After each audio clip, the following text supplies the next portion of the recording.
বন্ধুরা, আজকে এই ভিডিওটির মধ্য দিয়ে আমি তোমাদের সামনে শেয়ার করতে চলেছি আউট অফ 150 প্রাইমারি টেটে আমি কত মার্কস পেয়েছিলাম এবং টেটের মার্কস ধরে যে 5 নাম্বার টেটের যে মার্কটা আমরা পাই সেটার জন্য যে 5 নাম্বার নির্ধারিত রয়েছে ইন্টারভিউর জন্য, অর্থাৎ মেরিট লিস্ট যখন হবে সেটাকে 5 নাম্বার গণ্য করা হয়। তো সেটা ধরে আমার একাডেমিক স্কোর মোটামুটি কত হয়, তো সেই নিয়ে পুরো টোটাল মার্কসটা আমি বলে দেবো এবং আরেকটা জিনিস বলবো আমার ইন্টারভিউ কেমন হয়েছে সেটা একটু বলার চেষ্টা করবো।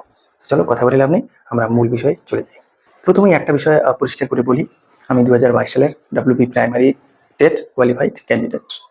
এর আগের টেট পাস করিনি, কেননা আমি তখন ডিএড করিনি। আমি ডিএড শেষের দিকে করেছিলাম, সমস্ত ডিগ্রি কমপ্লিট করার পরে। ঠিক আছে। আচ্ছা, অনেকেই আমাকে বারবার জিজ্ঞাসা করছিলেন যে দাদা আপনি টেটে কত পেয়েছিলেন, কমেন্টও করেছিল লাস্ট ভিডিও থেকে যেন, তো আজ বলে দিচ্ছি। তো আউট অফ 150 এর মধ্যে আমি পেয়েছিলাম 94, অর্থাৎ জেনারেলি পাস করেছিলাম। এই নম্বরটাই আমার কাছে অনেকটাই বেশি ছিল, কেননা ঠিক আমি অল্প সময়ে যেটুকু প্রস্তুতি নিয়েছিলাম সেখানে এই নাম্বারটাই আমার কাছে অনেকটাই বেশি ছিল আর কি। তো আমার কাছে এই নম্বর শুধু একটা সংখ্যা নয়, কেননা এর পিছনে আমার যে কয়েকদিন পড়েছি একটা রাত জাগা পরিশ্রম, অনেক টেনশন, অনেক ধৈর্য আর নিজের উপর বিশ্বাস এই 94 মার্কসটার সঙ্গেই কিন্তু রয়েছে। তো I am happy with the number. এবং যারা এখন প্রস্তুতি নিচ্ছ, একটা কথাই বলবো যে নম্বর গুরুত্বপূর্ণ, কিন্তু ধারাবাহিক যে পরিশ্রম সেটা কিন্তু তার থেকেও বেশি গুরুত্বপূর্ণ হয়ে দাঁড়ায়। এবার আসি একাডেমিক স্কোরের কথায়। আজকের এই ভিডিও করার আগে আমি পুরো হিসাবটা আমার করিনি, তাই আমি পয়েন্টের পরে যে পার্টটা সেটা আমি এই মুহূর্তে এক্সাক্ট ভুলে গিয়েছি। আমার যতদূর মনে আছে জানি কনফার্ম, মানে জাস্ট পয়েন্টের পরেরটা আমার মনে নেই। তো সেটা বলবো হচ্ছে 27 থেকে একটু নিচে। এটা হচ্ছে আমার টোটাল যে একাডেমিক স্কোর মিলে এই মার্কটা আমার হয়। যদিও এটা খুবই ভালো নয় জানি, আবার খুব কমও বলবো না, কেননা এই একাডেমিক থেকে অনেক কম মানে মার্কের স্টুডেন্টরাও কিন্তু রয়েছে যাদের বয়স আমার থেকেও একটু বেশি। আমিও যদিও ওল্ড সিলেবাসের, যখন মাধ্যমিক ওই 800 মার্কের হয়েছিল আমিও তখন পরীক্ষা দিয়েছিলাম, তারপর উচ্চ মাধ্যমিক সেম ওল্ড সিলেবাসে। তো এখন যারা মোটামুটি 40-এর কাছাকাছি বয়স তারা বুঝবে ব্যাপারটা আর কি। এখন তো অনেকেরই মার্ক অনেকটাই বেশি, যাকে আমারটা আমি বলে দিলাম। এখানে তোমাদের কিন্তু প্রুফ দিচ্ছি না কোনো মার্কশিট বা ইত্যাদি, তো জানি না তোমাদের বিশ্বাস হবে কিনা। যদি সন্দেহ থাকে তো আমি নেক্সটে আরো কোনো ভিডিও তৈরি করে দিতে পারি। এবার প্রশ্ন হচ্ছে যে আমি এই পার্সোনাল জিনিসগুলো কেন বলছি, এতদিন বলিনি। আসলে এগুলো শেয়ার না করাই উচিত, কিন্তু মানে উচিত বলতে এইভাবে মানে সোশ্যাল মিডিয়াতে বা ইউটিউবে, যেহেতু আমি দেখবে আমার বেশিরভাগ ভিডিওতে লাস্ট যে কটা ভিডিও দিয়েছি মোটিভেটেড করার চেষ্টা করেছি সবখানে। তো এই সমস্ত ভিডিও করলে জানি না ইন্টারেস্ট অনেকে হয়তো বেশি থাকে। তোমরা অনেকে যারা এই মুহূর্তে ভিডিওটা দেখছো তারা হয়তো ভাবছো বা থাম্বনেল দেখে আসছো যে দেখি স্যারের বা এনার ভিডিও তো আমি দেখি দেখি এনার কি ব্যাপার। তো এই যে ইন্টারেস্টটা, আমরাও ইউটিউবার লোক যারা কিছুটা ভিউর তো চেষ্টা করি, তো সেই হিসাবেই কিন্তু আজকের এই বিষয়টা। তাছাড়াও অনেকে যেহেতু জিজ্ঞাসা করেছে তাই আমার ভিডিওটা তৈরি। অনেকে আবার কমেন্ট করতে যাবেন হলে তো আপনারা সব কে শুনতে যাচ্ছে, কেন বলতে যাচ্ছেন, সেই জন্য বলে দিলাম আগে ভাগে আর কি। সঠিক হিসাব আমি করিনি, তো তাই 26 পয়েন্ট ওইদিকে কিছু একটা সংখ্যা সেটা আমি ভুলে গিয়েছি, 27-এর নিচে। আবার মানে কি বলবো 26.50-র উপরে আছে। ঠিক আছে। আচ্ছা, এরপর আসি সবচেয়ে গুরুত্বপূর্ণ অংশে। অনেকেই জানতে চাইছো যে দাদা আপনার ইন্টারভিউ কেমন হয়েছে। একটা কথা বলি, আমার ইন্টারভিউ খুব একটা ভালো হয়নি।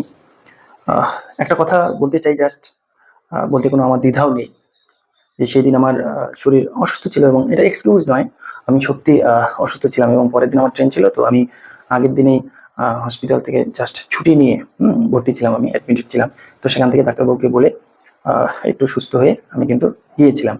তো শারীরিক অবস্থা খুব একটা ভালো ছিল না, তো আমি হ্যান্ডেল করতে পারিনি সিচুয়েশন, অনেক জায়গায় ব্যর্থ হয়েছি। তো এগুলো নিয়েও আমি পরবর্তীতে তোমাদের বলবো যে এই ভুলগুলো, অর্থাৎ আমি বেশ কিছু ভুল করে ফেলেছি যেটা শুধু অসুস্থ থাকার জন্য নয়, সেই ভুলগুলো তোমরা করবে না, তাহলে মনে হয় যে তোমাদের ইন্টারভিউটা কিন্তু অনেকটাই ভালো হতে পারে। কারণ আমি চাই না যে তোমাদের সামনে শুধু আমার ভালো দিকটাই তুলে ধরি, সত্যিটাই বলবো সবসময় এবং বলে এসেছি। সেদিন আমার শরীর যেহেতু খারাপ ছিল, আজকে তোমরা আমাকে যেরকম দেখছো এরকমটা সত্যি ছিলাম না, আমার দাঁড়িয়ে থাকা মুশকিল ছিল, এরকমই একটা পরিস্থিতি আমার মধ্যে ছিল।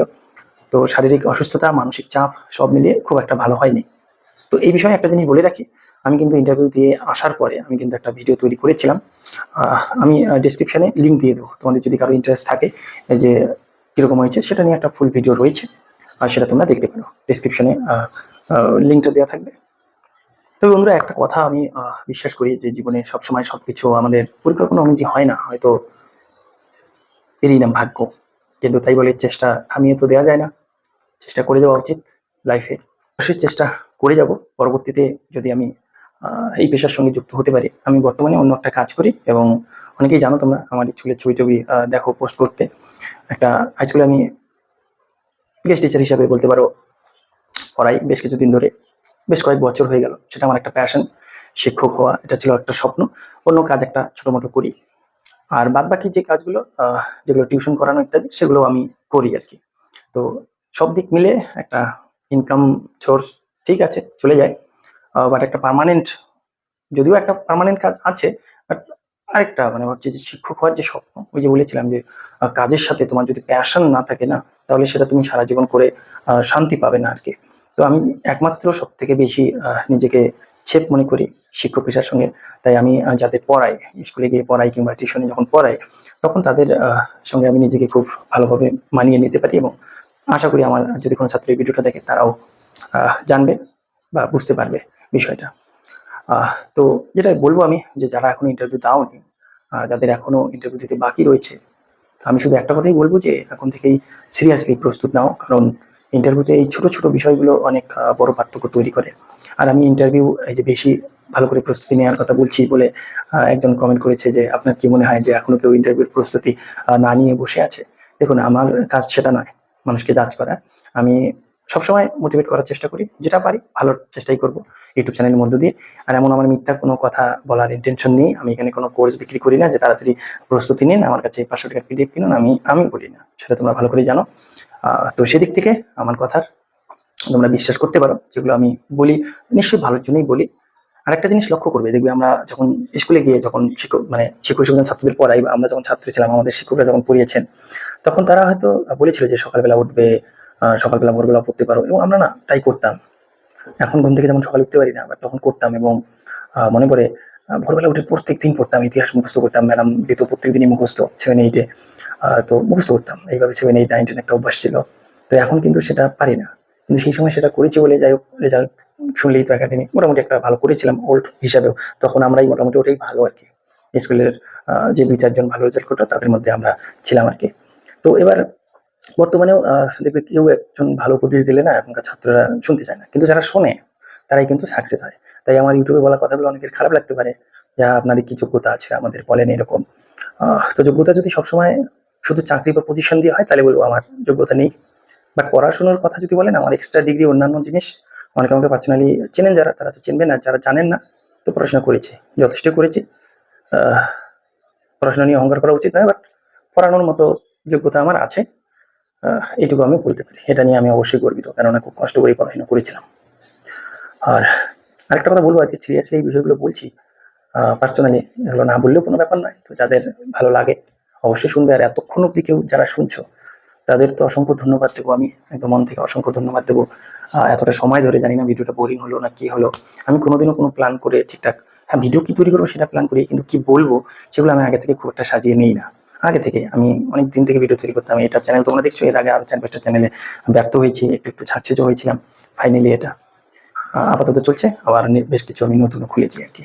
এই হচ্ছে লাইফ। আমার ভিডিও বানানো ভালো লাগে, ভিডিওতে বানানো ভালো লাগে, বাট ওই যে বললাম সময় খুব কম হয়। এই চ্যানেলে তোমরা দেখেছো যে মাসে 2 মাসে একটা ভিডিও আমি দিই।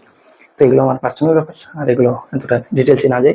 আজকে যেটা উদ্দেশ্য ছিল আমার ভিডিও তৈরি করার, আমার টেটে কত করেছিলাম আউট অফ 150 বলে দিলাম। তারপরে যে বিষয়টা ছিল টোটাল একাডেমিক স্কোর, সেটাও আমি বলে দিলাম। আর ইন্টারভিউ কেমন হয়েছে, এখানে এক কথায় বললাম যে খুব একটা ভালো হয়নি। কিছু জায়গা আমি হ্যান্ডেল করতে পারিনি, কিছু প্রশ্নের উত্তর ঠিকঠাক সাজিয়ে বলতে পারিনি। আর বাকি ডিটেলসে যদি জানার থাকে অবশ্যই ডিসক্রিপশনে যে ভিডিওটা আছে সেখান থেকে তোমরা দেখে নেবে। ভিডিওটি ভালো লাগলে অবশ্যই একটি লাইক দিও, আর কমেন্টে জানিও তোমাদের ইন্টারভিউ হয়ে গেছে নাকি এখনো বাকি রয়েছে। আর আমি প্রত্যেকের কমেন্টে কিন্তু পড়ার চেষ্টা করি, কেননা খুব বেশি কমেন্ট আসেও না। ভালো থেকো, নিজের প্রস্তুতিটা চালিয়ে যাও। দেখা হবে পরের ভিডিওতে। অসংখ্য ধন্যবাদ এতক্ষণ ভিডিওটা দেখার জন্য।